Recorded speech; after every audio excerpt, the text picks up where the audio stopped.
Alright, so we are taking a little early Saturday morning ride. We're also testing out a new audio setup. So, a couple of weeks ago, we got caught in a really bad thunderstorm on our way to a restaurant. It was about an hour ride, hour and 20-minute ride from the house, and we were about halfway there. And we got into some really intense weather. Severe rain. The visibility was down to about 15 feet. We had lightning, we had high wind. We were forced to pull over on the side of the road, even though I didn't have any kind of an overpass. We had no kind of a shelter, and it fried Cricket's helmet. Fried the Bluetooth comm in Cricket's helmet. So we decided to upgrade her to the Cardo Pack Talk Neo, which is what I have also. And one of the luxuries of having that setup is that with a little bit of modification, we can now capture her audio. Say hi to the people, honey. Hi, honey. So the beauty of this is that it allows the person who is connected to the lead comm unit to record anyone that he's connected to. So any incoming signal will also be recorded. So now you not only get to have to put up with my voice, but you get to have to put up with Cricket's too. Honey, how heavy was that rain while we were on our way to Manny's Chop House? I mean, it started out, we thought we were going to outrun it, and it just wasn't going to happen. We saw it, we pulled over, we got our rain gear on like seconds before it hit, so we at least got that part done, but it was raining so hard I felt like my suit was leaking when it really wasn't. It got so bad that you couldn't see right in front of you. I could see further than you, but I think it's because I wasn't looking straight at the windshield, or I didn't have I had the block of your helmet on my windshield. But yeah, we pulled over to the side of the road and we saw a big cat machine. Is that what it was? A cat machine? Yeah, it was like a bulldozer that we decided to go take some shelter behind. It was locked. We couldn't get in it. I actually checked the door. If it was open, we would have jumped in it. They were doing some road work along the side of the road. Right, and it was so muddy. It was like we were getting dumped on by buckets and buckets of water, man. Yep. What wound up happening? I don't think I've ever been in a rainstorm that hard before. I said that was actually one of the heaviest rainstorms I've ever seen, much less ridden a motorcycle in. I mean, it was visibility was literally 15 feet. It was a wall of water. It was unbelievable. Yeah. And just, your visor immediately fogs up. Even though I have it coated with Rain-X, when you lift it, of course, your glasses get wet, so visibility was zero. Yeah, we pulled over, we hid behind that the bulldozer for a little while and decided that, you know what, we weren't going to be able to sit in that air-conditioned restaurant. We were soaked to the bone. Oh yeah, we would have froze because it was cold when we went back the next day. Yeah, so we had to turn around and come home. But of course, the casualty of that, two things happened. It fried my AutoCast CarPlay head, was completely fried, and Cricket's helmet. I mean, that's how bad. Yep. Now, the AutoCast is not, they don't use a US standard of waterproofing. They don't use the IPX standard. But the helmet does. I think that was IPX6, I want to say. Because it was a little bit of an older, well, it wasn't that old. It was a couple of years old. I'd say about 4 years old, maybe, that helmet. And even with the IPX certification, that helmet fried. The Bluetooth communicator, which was made by Cena, so it's not like it was a cheap unit. It just got penetrated by water. Wouldn't take a charge. Just did nothing. Wouldn't boot up. It just literally just fried.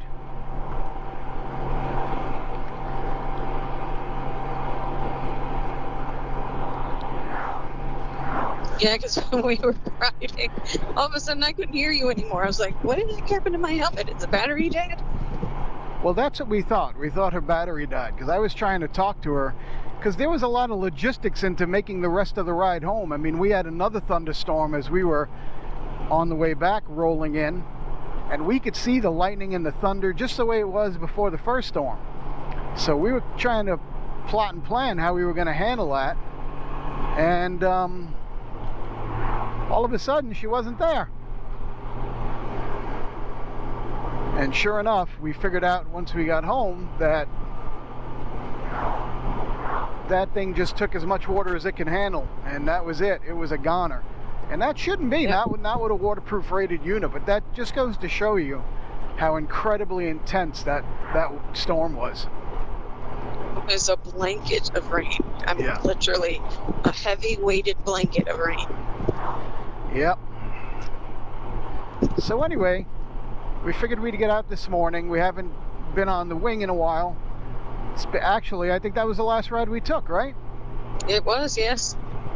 So we haven't been out on the Gull Wing in a little bit. So we figured we'd stretch its legs. Going to be another warm day. This is the time of year when riding in Central Florida can be a little bit tough. But figured we'd get out there early. Just run her a little bit.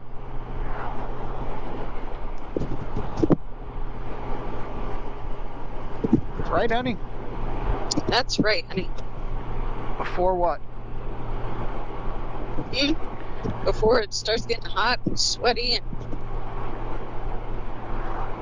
and burns us to a crisp.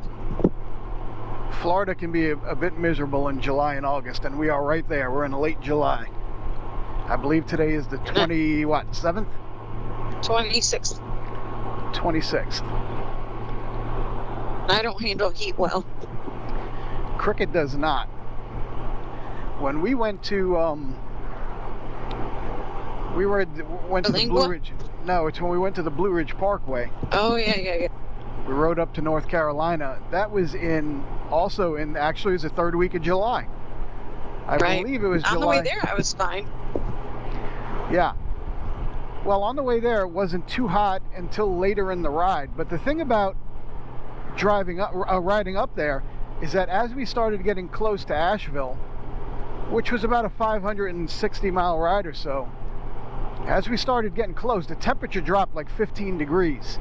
And that really refreshed both of us. So we kind of felt like, oh, okay, we got this. This is a brand new winery here. We got to go to this vineyard, this feel-good vineyard, brand new. Yeah, they have wine tastings there. Yeah. So we got this refresher, but on the way back, the real field temperature was about 106 degrees, 108 degrees the whole way back. By the 7th hour, 7th hour, Cricket was really not handling it at all. She was not doing well. And at one point, we had gotten off the bike to fuel, and she got off the bike. She was shaking like a leaf. So we stopped at the gas station. Yeah, we stopped at the gas station, went in and got the coldest water we could find and just poured it over me. Just. Yeah, and also. And then we had to sit there. Yeah. And what happened was the people did not rush us out. They were more than happy to help. They told her to lay down. They took her into a back area that was under construction. They were making a restaurant there. They told her to lay down, and she was able to cool off. We got a Gatorade. I mean, we did everything we could to try to make her a little bit more comfortable. My body temperature. All right, let's gas up, and then we'll be back with the rest of the story. So, Maytown Road. This is Maytown Road. So we spent about 30 minutes at this gas station cooling her down. And right before we left, that's what she's talking about. We got a bottle of water, like a big 1-quart bottle. And we dumped about half of that right over her head, figuring that the air while we're riding would cool her down. And that really did work. It did work. I kept a little bit more here and there as we were riding down the road, it's like an automatic air conditioning system on those wicking shirts.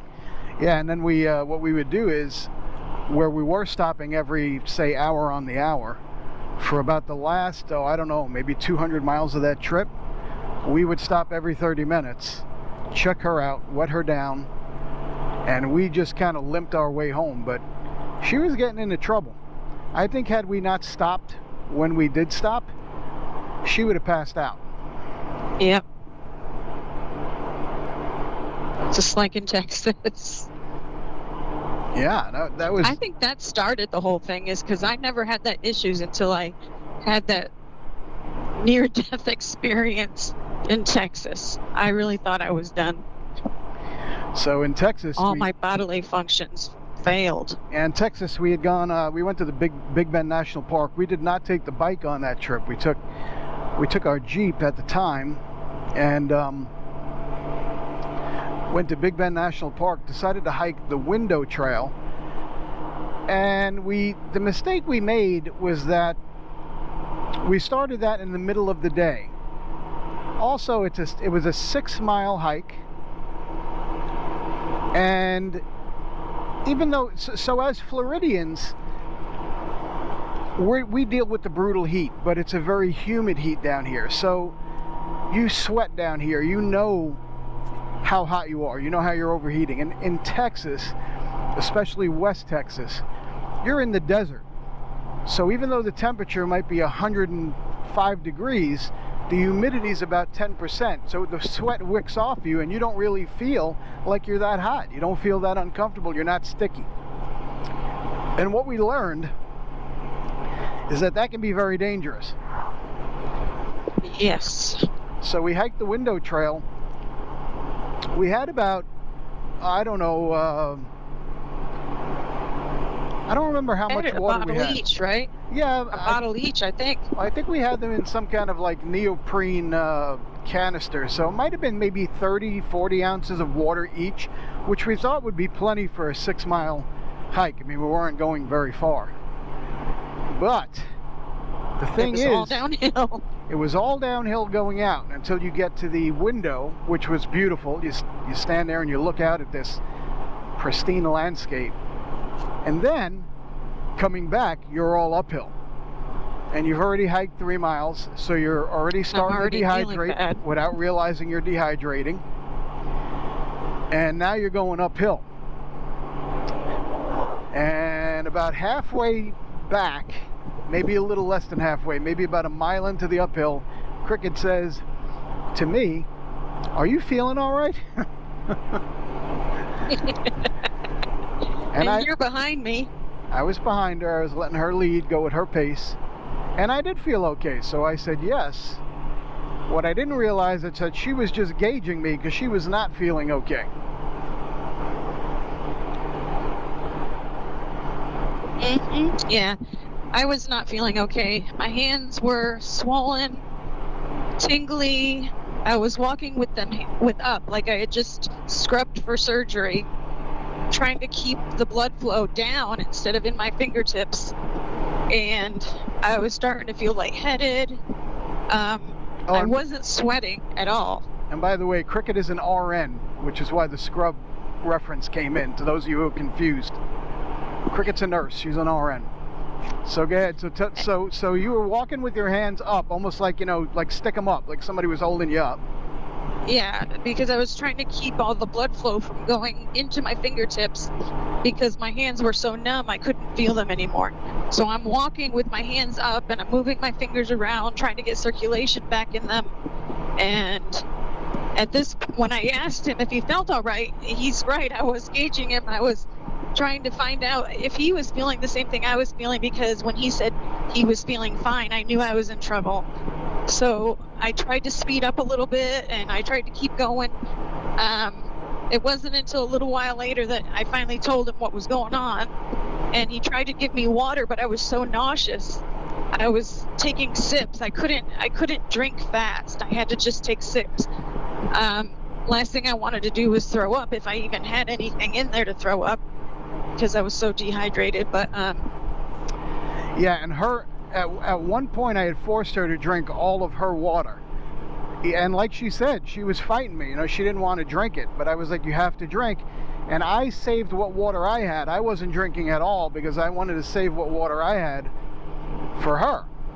So just like she said, you know, it was like pulling teeth to get her to drink because she just didn't feel good.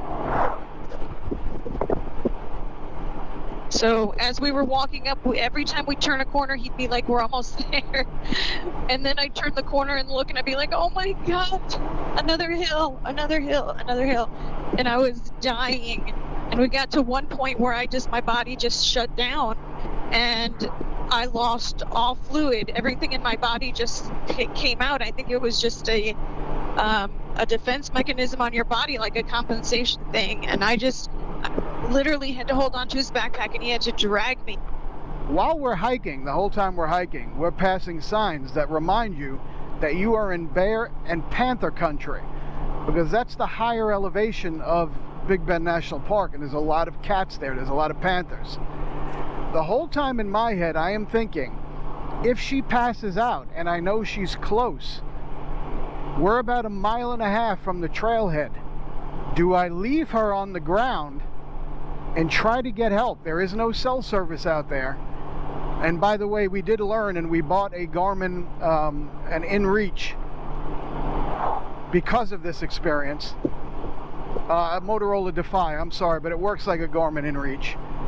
So what's going through my head is, if she passes out, do I leave her there and go for help, or simply stay with her and hope somebody comes by? But it was late in the day, and a lot of the hikers who hike in the morning during the cool of the day were gone, so there weren't a lot of hikers on the trail. So this is what's going through my head.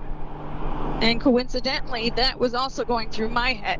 What's he gonna do? Is he gonna stay with me? Is he gonna go get help? Is he gonna leave me here? Am I gonna die on the trail? I mean, it was not a fun time. I was probably more scared for my life than I have been ever, honestly. So I just continued to pull her, continued to force her to drink water every time we would stop, and I kept telling her, we're almost there, we're almost there. And I knew that was, we still had not true. We had about 1 mile to go at that point. Well, about 1/2 mile from that point, we hit a little campground that had a maintenance facility. And I forced her to walk up to it. I was literally just dragging her at this point. I checked the side door, and it was open, and there was a sink in there where I guess they mopped the bathrooms. But the bathrooms were locked. They were only open to campers. But the maintenance facility, this door was open, and there was a sink in there. So I turned the water on cold, which, by the way, wasn't very cold, just because it's so hot. It felt amazing. Oh, well, to her, I mean, it was, and I just forced her to soak herself, drink. We filled up the water bottles. We only had 1/2 mile to go at that point. But honestly, I think if that station had not been there, she would have been in trouble for that last 1/2 mile. Yeah, I don't think I would have made that last 1/2 mile. Because even though I had all the water now, and we filled up our waters, and I was doused and drenched, my muscles were so fatigued, and yeah, a lactic acid buildup was horrendous. It was, if you've ever had lactic acid buildup, imagine that 10 times worse, and not just in, my thighs. It was everywhere in my body. It was that bad. Yeah, it probably was really cramping more than anything. Yeah. Mm-hmm. And so that last 1/2 mile was just very difficult. I mean, I kept trying to encourage her, just kept trying to pull her. She was wet at that point, so I knew her body was cooling down a little bit. But when we got up to the trailhead, I sat her down. I ran into the camp store. Not the camp store, it was the Chino Basin is what they call that. Chino Basin visitor center was there. Went in there, we got her Gatorade, and then I blasted the AC in the car, and we made the trip home back to where we were staying, which was a place called 10 Bits Ranch. By the time we got there, she felt good enough to get in the car and go back to Terlingua to go out for dinner. So that just goes to show you like how quick the recovery was once she was cooled down. Yeah, my body was still sore. The lactic acid was still sore for at least 24 hours or so before I could finally go back out on the trail. I think we went out on a trail like the next day, but it was later, right? That was the next day. The next day we did the we did the but hike. we did something small, very small. Right. But it just goes to show the moral of this story is, and the last story, cricket doesn't do heat well. No. But ever since that day, it's been worse, because then I started having issues on the bike, and the heat I can't even literally go outside without like not being able to breathe sometimes.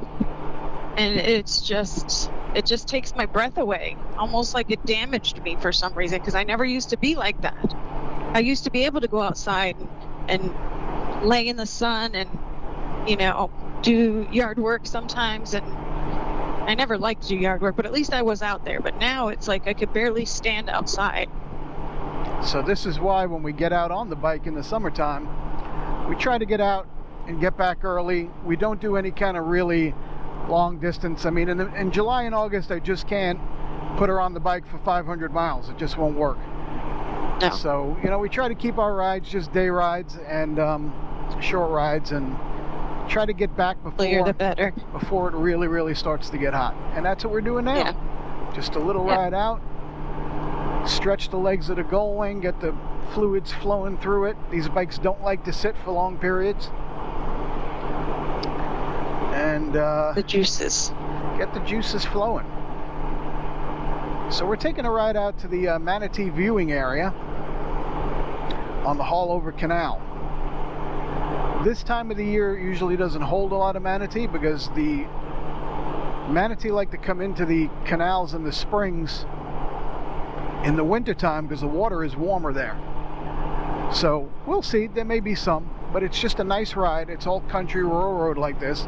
No traffic to have to worry about. And it's beautiful out right now. So we'll take advantage. Right, honey? Right, honey. No passing out back there. I won't. Not allowed. Got a cooling, what do you call them? Balaclavas? Balaclava. Balaclavas. And I also, for long rides, I also got an ice ring to put around my neck.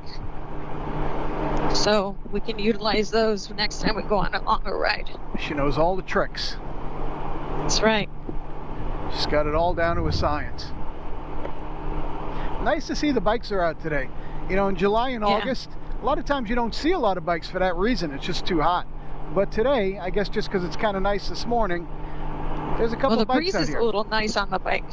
Yeah, well, when you're moving... This breeze feels... Yeah, when you're moving, it's okay. It's if you hit traffic, stop and go in July and August, it's brutal. The heat's coming off the bike. Dude. The sun is beating down on you. We have learned over the years, short sleeves are not the way to go. You want to keep your body covered, keep the sun off your skin. That's why we wear sleeve shirts. So there's ways that you learn over time to deal with the extreme heat, but for cricket, she just has a threshold, and once she reaches that point, she can get into trouble. So by the way, if you'd like to see that hike where cricket did get in trouble, and granted the camera really doesn't do it justice, because during the worst times I was more focused on her than I was on recording, but there is a video, and I'll link it down below if you want to take a look at that. All right, we stopped for a little water. Wow. And now we're going to head back out to that Manatee viewing area. Don't look at the code of my phone.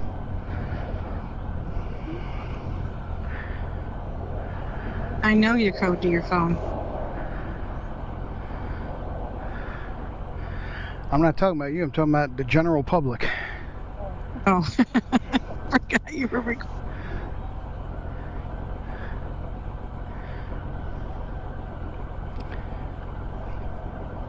All right. You ready? I'm ready, Jeeves. Let's go, Foo.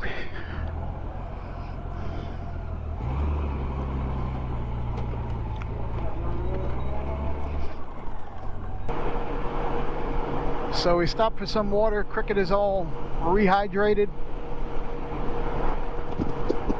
You rehydrated, honey? I am rehydrated. All right. And I've got extra hydration. Extra hydration.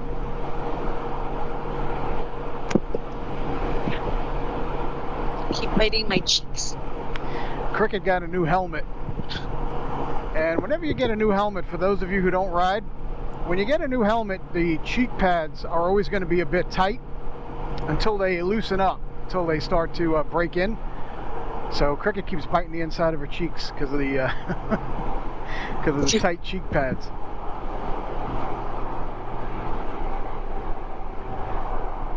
She's a cheek biter. Mm-hmm.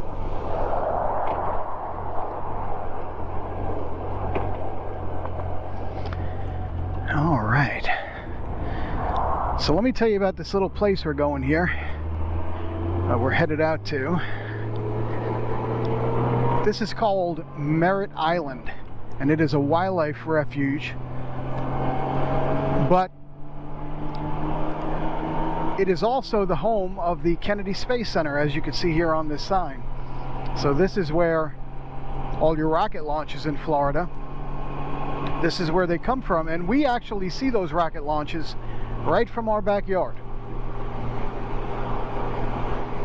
Yes, sir. We actually missed one this morning. We miss a few. We missed one this morning. But when we know there's going to be one, we will always walk out and watch. Yeah, the night ones are our favorite. So. Yeah. Night is always cool because you get to see that flaming little dot in the contrail.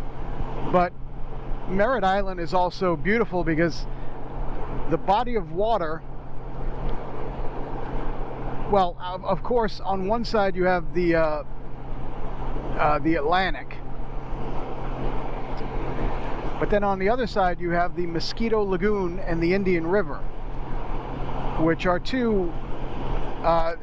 Those bodies of water just teem with wildlife. I used to have a kayak, and I would go kayaking out on this Mosquito Lagoon, and it's just amazing. Early in the morning, you sit out on your lagoon and there's dolphins swimming around you and manatee come right up to the kayak. Just the wildlife is unbelievable. It's also home to the Haulover Canal, which is some of the best shrimp and crab fishing in this area. And you will see that right before the Manatee viewing area, which is on the Haulover Canal, you will see the bridge that passes over it. So it's a very unspoiled, very rustic part of old Florida, Merrit Island. You will see that NASA has some satellites and things set up here that we're going to pass by, but for the most part this is totally unspoiled, and that's why they do the rocket launches out here. There's just nothing. What would be the nearest town, honey? I guess it would be Titusville? Merrit Island. Well, we're on Merrit Island, but I'm saying, like, what would be the nearest actual town to Kennedy Space Center? Would it be Titusville? Titusville. Yeah, and even they're pretty far away. They're separated by a body of water. When I lived in Titusville, I could get to Kennedy Space Center in like less than 10 minutes. Yeah. And Titusville is a pretty major suburban town. I mean, I don't know what their population is, but it's similar to like where we live. It's a very developed area, but it's far enough from Kennedy Space Center where the launches don't interfere with it. And the Pickle, as always, is running like a top. Mm-hmm. Remember when I put that frozen bottle of water in my shirt and you kept getting wet? Yeah, I do. That bag of ice, I mean.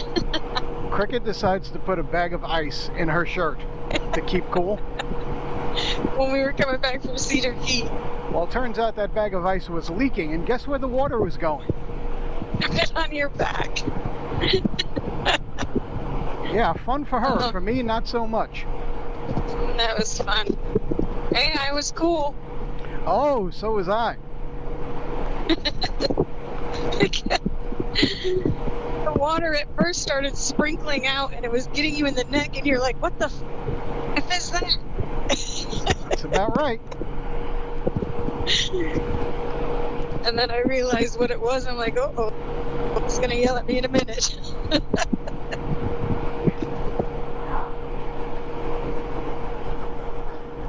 Oh, yeah. A little bit of ice water will always make a ride adventurous.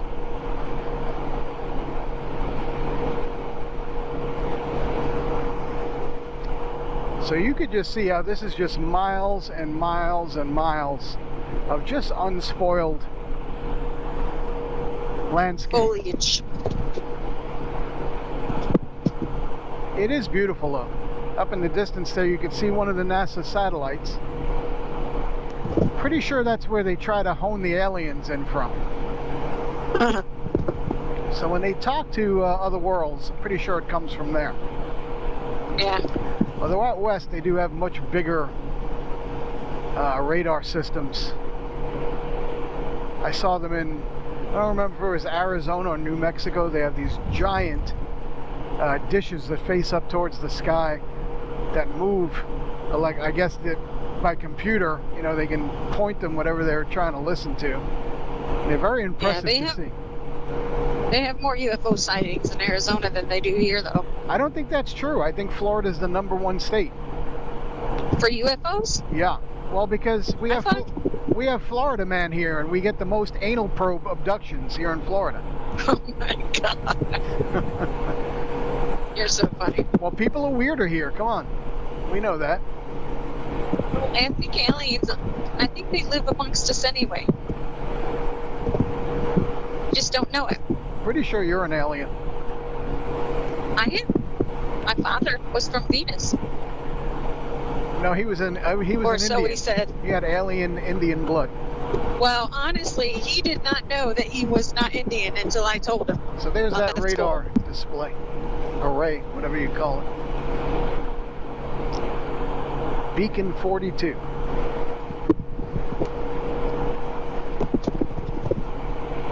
Yeah, Cricket's dad told her they were Indian. And after he passed away, we took a ancestry test, and yeah. It was before he passed away, because he's the one who said he was going to do it. If Maury Povich had read the results, you know what he would have said. That is a lie. You are not an Indian. But when we did tell my dad that he was not an Indian, he didn't believe me, so he was going to do the DNA test himself. Unfortunately, he passed away before he could, but his brother, Wayne, my Uncle Wayne, he decided to do it and realized, yep, we're not Indian, but they were always told that from when they were little. And I think it was because back in the day when my great-grandfather,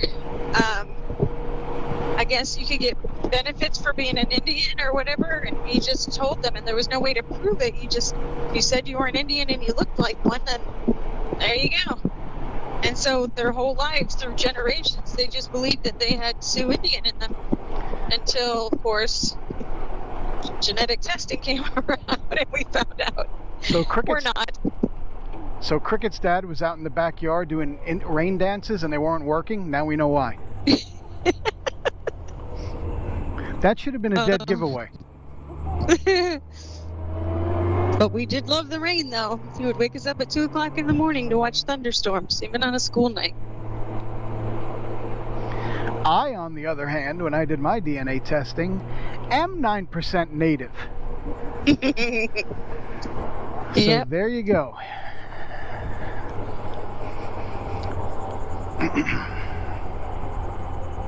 So this is the, and boy is it quiet here today. This is the Manatee viewing area. We're going to park on the other side so we can pull straight out when we're done. But this is the there's usually a lot of people here. I don't know why it's so quiet. I hope they're not doing some kind of construction up there or something. I guess we'll find out.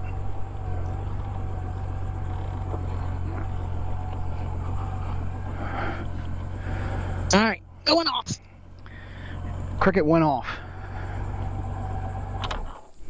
Let's go see.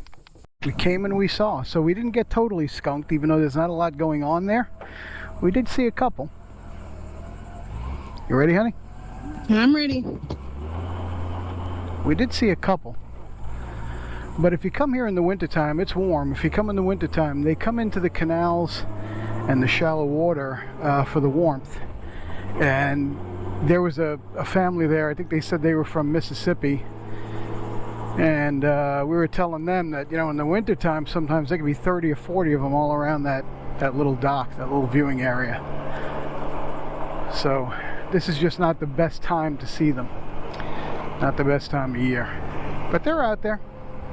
Yeah, we saw the big one. It was a big one, actually. Yeah, there was one pretty big guy there. Big old papa. Uh-huh. It's funny how it's just generally quiet out here today. On a Saturday, most smart Floridians are inside in air conditioning. Yeah, but I mean, if you were going to do something, this would be the time of the day to do it. It's not even 10 o'clock. I mean, it's early. It's still fairly nice out. It's cool. But I guess it's just, you know, one of those days. People have other stuff to do. Yeah. Not us. We're out here. On the motorcycle. On a motorcycle.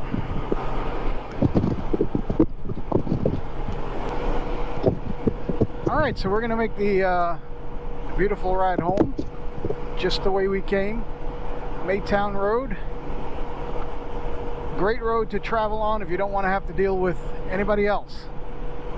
Never any traffic on it. The scenery is always beautiful. It is very exposed in the event that you get bad weather, but Maytown Road is awesome, so we're going to go home that exact same way. There it is. NASA's ears, or eyes. I guess Elon's using that more than anybody these days. Yeah.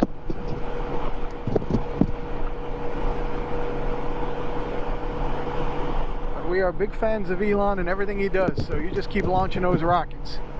Keep the Space Coast busy. Keep my stocks up.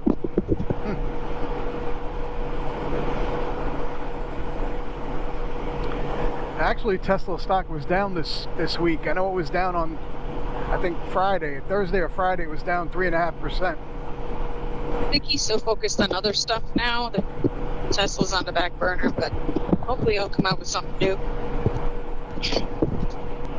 Isn't it interesting when we talk about Elon Musk that the guy who owns the most successful electric car company, Tesla, is donating $40 million a month to a campaign for a guy who is going to lift the mandates on electric cars. What that does tell you is Elon stands behind his principle, and that's one of the reasons we do appreciate him. All right, so we are almost home. It was a great ride. Got home before noon. So, not too hot. Say again, honey. Can you hear me? We lost Cricket.